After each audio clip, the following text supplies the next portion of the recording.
Hi everyone. ತಾಯಿಯಿಂದ ಕೆಲವೊಂದು nutrition ಮಗುಗೆ ಹೊಟ್ಟೆ ಒಳಗಡೆ ಟ್ರಾನ್ಸ್ಪೋರ್ಟ್ ಆಗ್ತಾ ಇರುತ್ತೆ ವಿಯಾ ಪ್ಲಾಸೆಂಟಾ ಅಂತ ನಾವು ಹೇಳ್ತೀವಿ.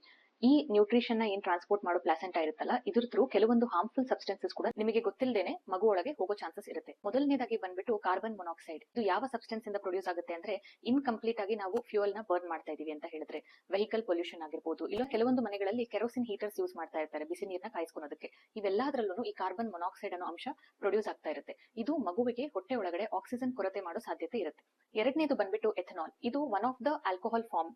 ಇದನ್ನ ನೀವು ಮೋಸ್ಟ್ ಕಾಮನ್ಲಿ ನೇಲ್ ಪೇಂಟ್ಸ್ ಅಲ್ಲಿ ಆಗಿರ್ಬೋದು, ಇಲ್ಲಾಂದ್ರೆ ಪೇಂಟ್ಸ್, ವಾರ್ನಿಶ್, ಹಾಗೇನೆ ಸ್ಯಾನಿಟೈಸರ್ಸ್ ನಲ್ಲಿ ಇದನ್ನ ಬಳಸ್ತಾರೆ. ಇದರಿಂದಾಗಿ ಕೆಲವೊಂದು ಮಕ್ಕಳಲ್ಲಿ ಬುದ್ಧಿಮಂದ ಹಾಗೂ ಹಾರ್ಟ್ ಡಿಫೆಕ್ಟ್ಸ್ ಆಗೋ ಚಾನ್ಸಸ್ ಕೂಡ ತುಂಬಾನೇ ಹೈ ಇರುತ್ತೆ. ಥರ್ಡ್ ಮೋಸ್ಟ್ ಇಂಪಾರ್ಟೆಂಟ್ ಪಾಯಿಂಟ್ ಏನಿರುತ್ತೆ ಅಂತ ಹೇಳಿದ್ರೆ, ಯಾವಾಗ್ಲೂ ನೀವು ಆಬ್ಸ್ಟೆಟ್ರಿಷಿಯನ್ ಹತ್ರ ಹೋದಾಗ ಕ್ಯಾಲ್ಸಿಯಂ ಸಪ್ಲಿಮೆಂಟೇಷನ್ ನಿಮಗೆ ಕೊಟ್ಟೇ ಇರ್ತಾರೆ ಪ್ರೆಗ್ನೆನ್ಸಿ ಟೈಮ್ ಅಲ್ಲಿ. ಇದೇನಕ್ಕೆ ಅಂತ ಹೇಳಿದ್ರೆ, ಕ್ಯಾಲ್ಸಿಯಂ ಕೂಡ ಪ್ಲಾಸೆಂಟಾ ಮೂಲಕ ಮಗುಗೆ ತಲುಪ್ತಾ ಇರುತ್ತೆ. ಇನ್ ಕೇಸ್ ನೀವು ಈ ಟ್ಯಾಬ್ಲೆಟ್ಸ್ ನ ತಗೊಂಡು ನಿಲ್ಲಿಸ್ಬಿಡ್ತೀರಾ ಅಂತ ಹೇಳಿದ್ರೆ, ಮಗುವಿಗೆ ನಿಮ್ಮ ಬೋನ್ಸ್ ಇಂದ ಕ್ಯಾಲ್ಸಿಯಂ ನ ಬಾಡಿ ಪ್ರೊವೈಡ್ ಮಾಡೋದಕ್ಕೆ ಸ್ಟಾರ್ಟ್ ಮಾಡುತ್ತೆ. ಕ್ಯಾಲ್ಸಿಯಂ ಸಮೇತ ನಿಮ್ಮ ಬೋನ್ಸ್ ಗಳಲ್ಲಿ ಕೆಲವೊಂದು ಹೆವಿ ಮೆಟಲ್ಸ್ ಲೈಕ್ ಲೆಡ್ ಎಲ್ಲ ಡೆಪಾಸಿಟ್ ಆಗಿರೋ ಚಾನ್ಸಸ್ ಕೂಡ ಇರುತ್ತೆ. ಇದು ಸಹ ಮಗುವಿನಲ್ಲಿ ಕ್ಯಾಲ್ಸಿಯಂ ಜೊತೆಗೆ ಟ್ರಾನ್ಸ್ಪೋರ್ಟ್ ಆಗ್ಬಿಡುತ್ತೆ.